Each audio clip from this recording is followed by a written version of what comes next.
Hello Internet and hello wotv players, I'm Jackie Fox, and today it's time to talk about finally Helena the Black Rose. And I'm going to be adding to this in the future when she's built up with a full showcase video to show you exactly what you can do with this unit. But for right now, trust me, she's going to be incredibly powerful and is an upgrade for pretty much anyone who wants an upgrade like her. She's not just a light unit, though she's surely going to be strong within that metagame, but she also looks like she could be strong on a rainbow mage team or as a part of a light and dark team as well. So one of the things that you're going to notice, she's getting a lot of attack skill activation time down. 450 between mastery and dream abilities. You can also get another 400%, so that would be 850 out of 1,000 reduction off of her TMR skill. Her TMR basically adds just a little bit of power creep that we saw between, originally we had Sakura's TMR with its skill activation time down, and then we got magic attack up and skill activation time down with Dark Fina's TMR. This is also going to give it a little bit of slash resistance. It's not the most meaningful upgrade, but it does technically make this one of the best TMRs for purpose, but I don't necessarily think that she needs it as we look at skills. I mean, obviously she's quite a powerful unit. She gets pretty much the DPS package for an upgraded passive. 40 magic attack and spirit penetration is excellent. Good place to build from. 24% magic, that's ideal, but this is also I think what you're going to want to run with her. Now remember, you got 450%, so this is going to go up to 850% for 6 turns. 850 out of 1,000. So pretty much everything in her kit's going to be instant cast or castable within 1 tick, and also 12 single target resistance. And as I've noticed, her single target resistance gets ridiculously high, and she is an incredible single target resistance unit. This means that she's effectively really good against other units like Dark Fina. But she also potentially makes a really good partner with Dark Fina. Her other passives aren't terrible. I don't like her counter, except that, it's only for physical damage. It does look like a decent heal for her, and she has some healing power up abilities, so that might be okay, but I really think that regeneration might be better.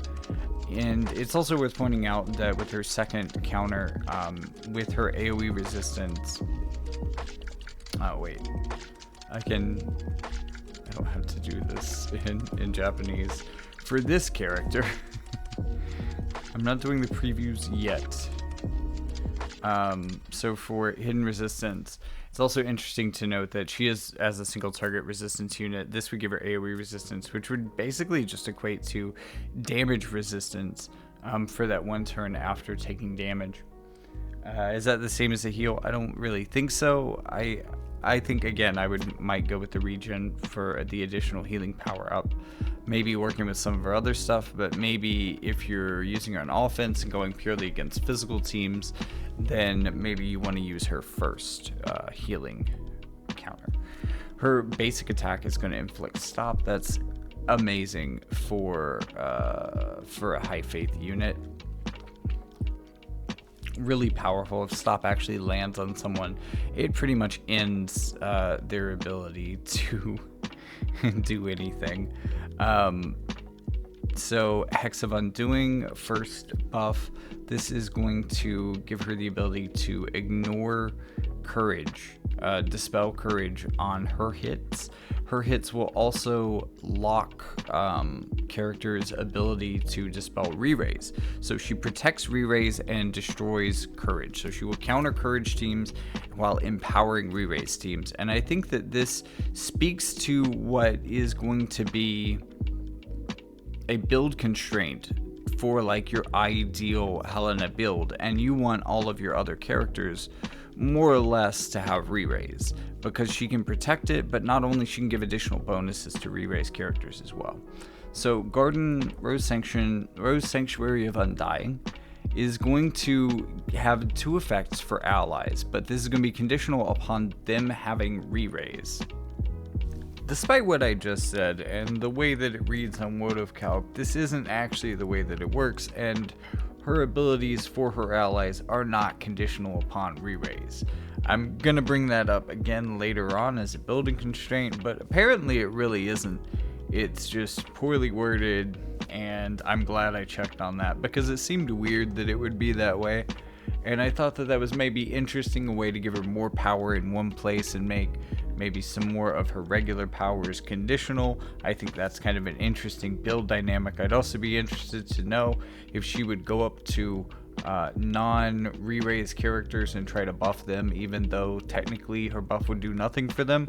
But as it turns out, none of that actually matters because that's not how it works. The AoE resistance effect is given to people regardless of whether they have re-raise or not, and this really opens up what you could build her for compared to what I was thinking only a minute or so ago.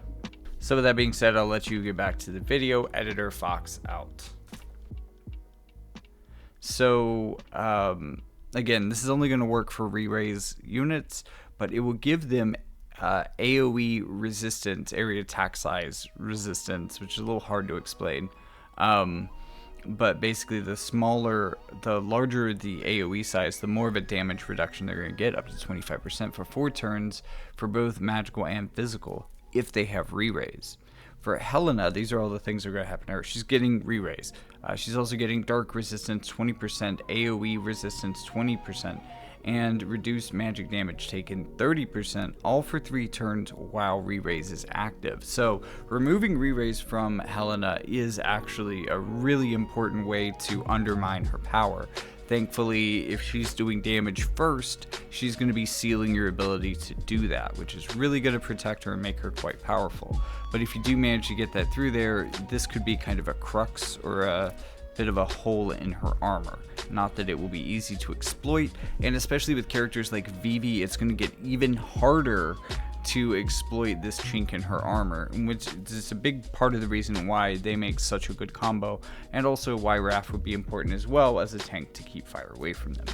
Soul Harvest, I think, is a little bit unfortunate because it's a small AoE in that it's just a small cross shape, and the modifier gets increased by the most when more enemies are within the AoE. So it's kind of all or nothing. It doesn't hit very hard if it only hits one person or 2 people, but it hits very hard if it hits multiple. This is usually just going to mean that the AI isn't going to use it unless it can do a lot of damage by hitting multiple targets, but it kind of makes it an all or nothing attack. I think ultimately for the AI that's going to be fine. It's going to use it when it needs to use it and when it can get maximal damage out of it. So I guess that's okay. It's also going to recover HP when an enemy is KO'd, and this is potentially quite the heal. Let's check this out.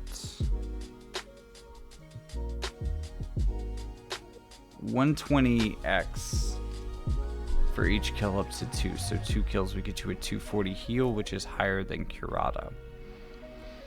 Rose Blast, AoE resistance 60% reduction, 3 turns for targets in the maximum size diamond AoE.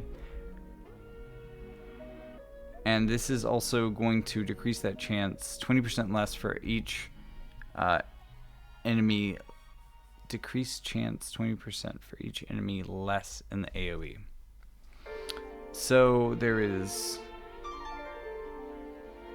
See, it messes with me on wotv calc because it says chance, but it should be like decrease effect 20% for this part. So 2 enemies in the AoE pattern, it's going to be a 40% resistance, and 1 enemy in the pattern, it's going to be a 20% resistance. Modifier is 185, which is quite powerful. 40 AP, it's also going to be quite expensive, but you get 3 casts, so she could do this quite a number of times. But also, importantly, 85% chance to inflict sleep for 3 turns. This is ridiculous. I mean, compare this to her chances of inflicting stop, which is admittedly a far more destructive and disruptive status effect to be hit with, in that you can't just get knocked over the head to wake up, whereas you can with sleep. But this is also going to decrease that effect by 20% for each enemy less. in AoE.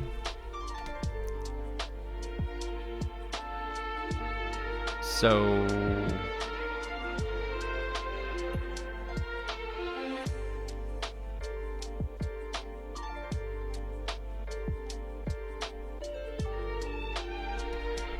with 3 enemies in the AoE, that's going to be an 85% chance to put them to sleep. She could put an entire team to sleep here.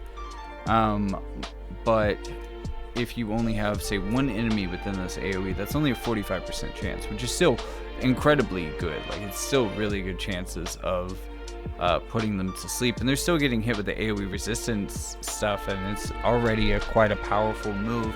Like, you know, putting them to sleep with this attack may actually end up being redundant with how powerful it is, but I think it's incredibly likely to do that. But and while like all of this is really strong, like I cannot emphasize enough how this is all quite powerful. It is at its most powerful when it is absolutely overwhelming. When it hits everybody, it does the maximum benefits and destruction. But when it hits no one, it's at its or when it hits fewer people, it's at its absolute weakest, which is kind of a strange dynamic in that her potential damage is very swingy. Her potential effect in combat is very swingy depending on how many people she can hit at a time. And this means that she's really good in situations where she can wipe an entire team, which brings her with the best of what the original Black Witch Helena had.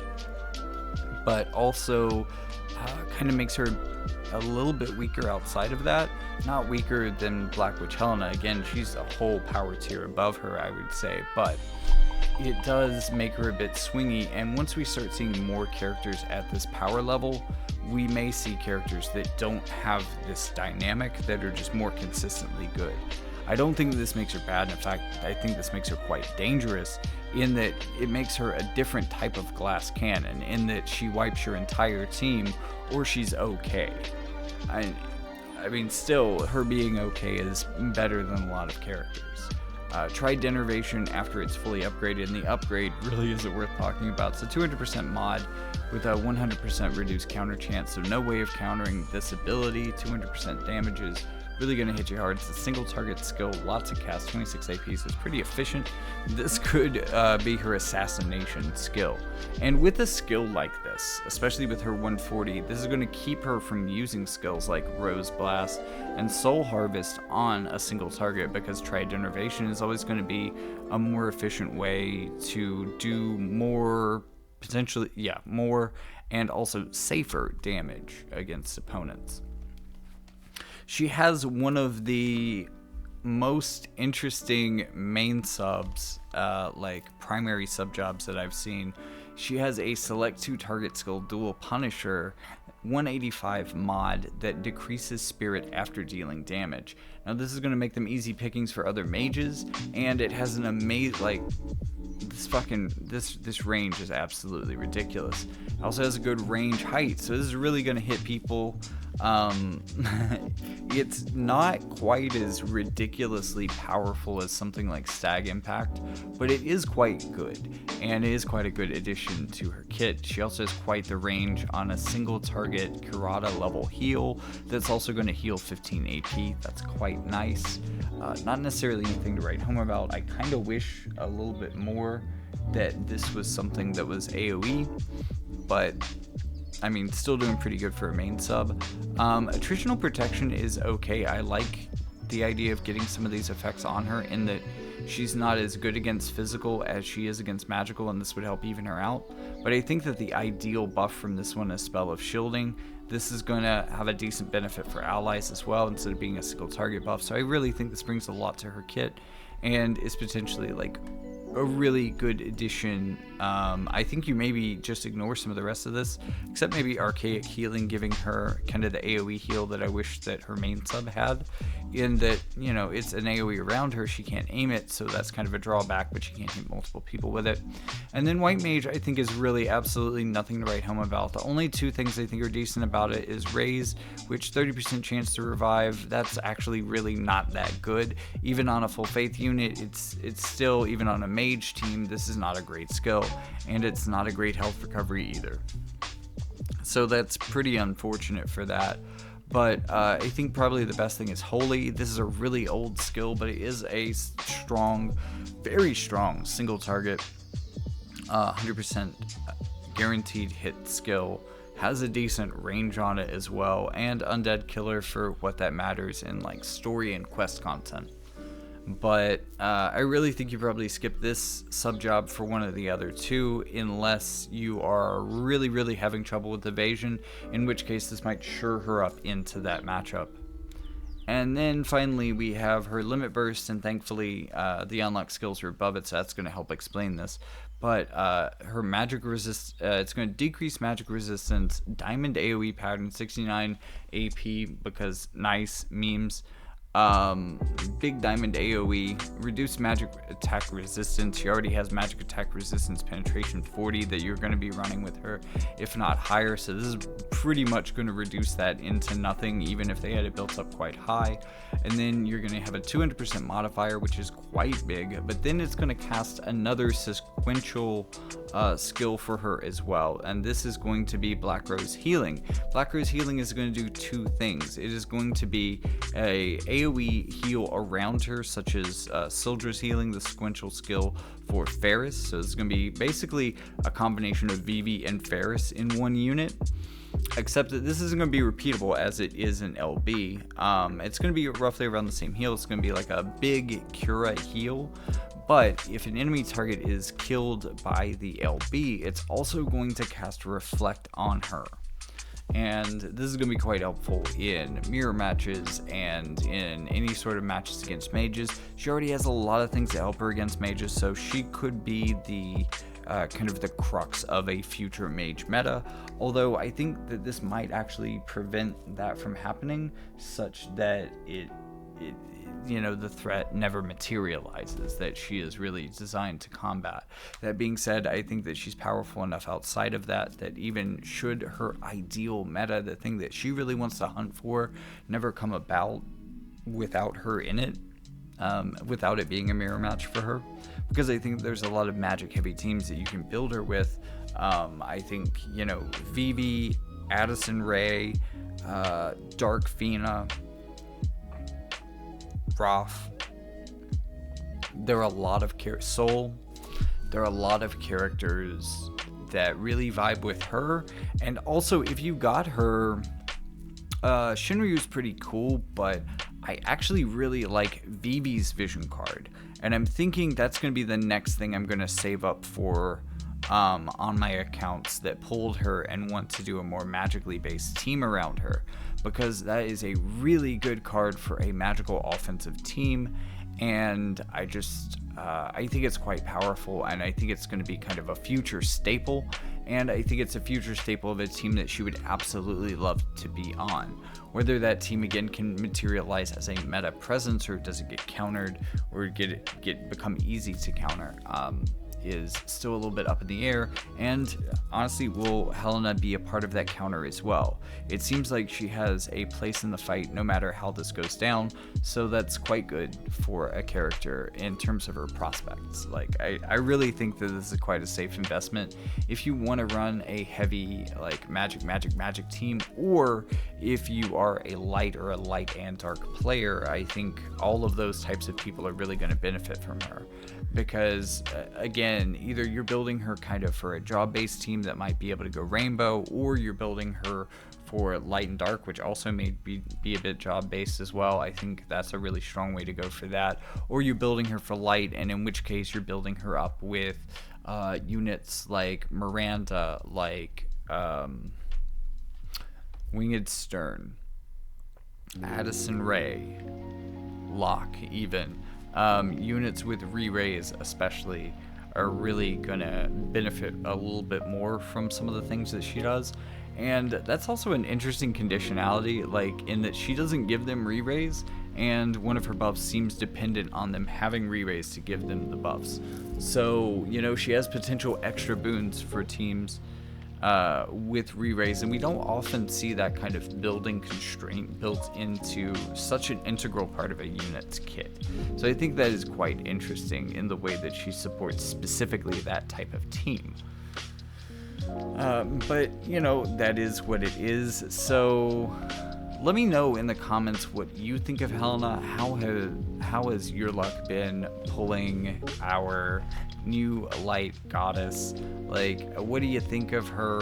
What do you think that she's the new meta? Are you really excited for the idea that a more mage heavy meta might be coming because of a character like this? I mean, think about it, like a lot of the current meta just has a complete weak spot or blind spot even for magical units. One of the things that's made Soul so competitive, I think, is just that there aren't a lot of teams that are building against him, and Strike especially is pretty weak to magic. I've always noticed that, like, running characters like Addison Rae, it's really easy for them to sneak in and deal a lot of damage to characters that the rest of my team might have been struggling with a little bit more, because nobody's really building to deal with magic. Will that change because Helena's out here? Will that be something that everyone does in anticipation of dealing with her, or will that give her a weak spot to strike at and to claw at the underbelly of the meta in that way? Either way, I'm sure that she's going to be powerful. I'm sure that she's going to be important and impactful for a lot of teams that she ends up on. And I really hope that people are grabbing her, and people have saved up to grab her if they can, because I think that this is definitely going to be an impactful unit. And I missed the last Black Witch Helena, and I'm not going to miss the White Rose. So thank you for watching. Like and subscribe if you appreciate this content. I'll be making more of it, so be sure to get subscribed. Also, check out the link in the description for all of the other stuff that I'm doing online. If you want to, like, check out my Discord, come play some Magic the Gathering with me. Maybe, get into a multi with me if you got some multis. I don't know, man. If you want to play video games together, chill, hang out, do that kind of stuff, donate money to the channel, check out other channels and other podcasts that I do as well. Like, all of that stuff is in that link in the description, so check that out, and I'll see you in the next one.